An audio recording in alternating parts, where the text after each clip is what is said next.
Hey y'all, my name is Natalie Kimmy and I'm a freshman at Clemson University.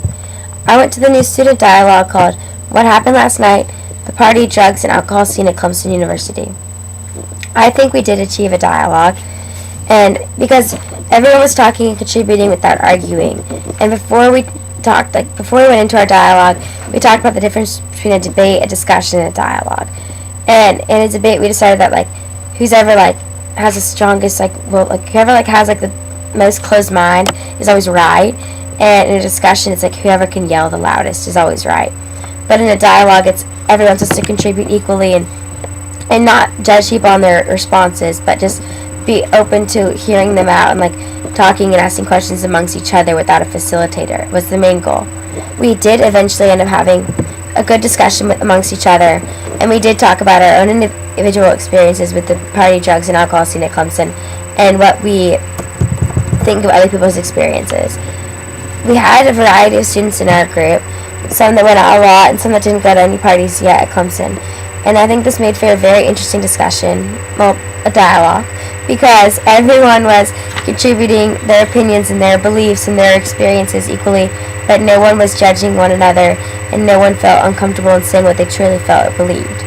We started off getting into smaller groups and doing this chart, the social identity wheel, where you talked about what you identify as your ethnicity, your gender, your sexual orientation, your age, and how much that affects you. And I think this was a good icebreaker because in groups of 5, we talked about what we rated them as and how it affected us, and then from that we kind of stemmed into the dialogue of how does that affect if you go out and party, or what you think about the party scene at Clemson, and how does that affect your experience at Clemson thus far. I feel like I contributed a lot because I really am not that scared or embarrassed, and I just feel comfortable talking about stuff like that. And some people were more active, of course, in the dialogue than others, but I feel like everyone did eventually contribute equally. And there were some girls, there's one girl who didn't go out that much at all, and she had her opinions on why you shouldn't or why you should, or why she thinks some people do. And there were people that would go out a lot and talked about their experiences personally with it too. A lot of people talked about their family life and how that affected if they went out or not, and if they were sheltered, and if they think that affected them, or if they had a bunch of freedom when they were little and how that affected them as well. So it was really nice to see a different variety, and know that some people are with you and some people are not, but that everyone could still be together and cohesive in a group at Clemson University, and really connected everybody in the community. And also it was nice to hear some people's ideas on why they do go out or why they don't go out or everything, so you can kind of get more open mind and realize why some people do the things they do. I think amongst our small group, I kind of was the leader because I was writing on the board and I was contributing my ideas, and I was more open to talking about it, and some people started out really reserved but then ended up being more open.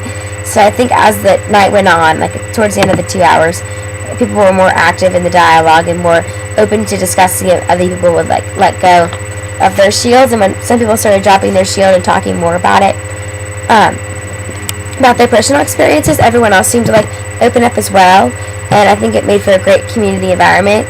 And some people from that dialogue I still see today, and I'll say hi to them. So it was nice to get, because it was such a random group of people, it was so nice to make friends in all those different groups as well.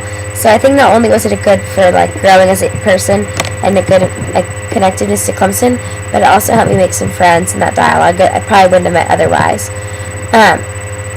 I think definitely more active and some that were more reserved voices, but it was a very important part of Library 100 because I thought it was helpful to see from a freshman perspective the differences on high school and college partying, and if you feel safe or not, or kind of what precautions to take, and if you should go out, if you shouldn't go out. And I think that it was totally a perfect fit for coming into college, for transfer students, for freshmen, and just to kind of connect and talk about something that normally is not really something that you openly discuss with people you don't know, with strangers.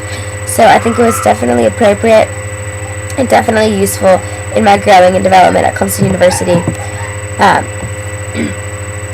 But I definitely liked our leaders. I thought it was very interesting, and the 2 hours went by fairly fast, and the videos and stuff we discussed were, would have probably been uncomfortable otherwise, but it was a nice close environment, and I like how it started out with more broad discussions and then ended up with more detailed discussions.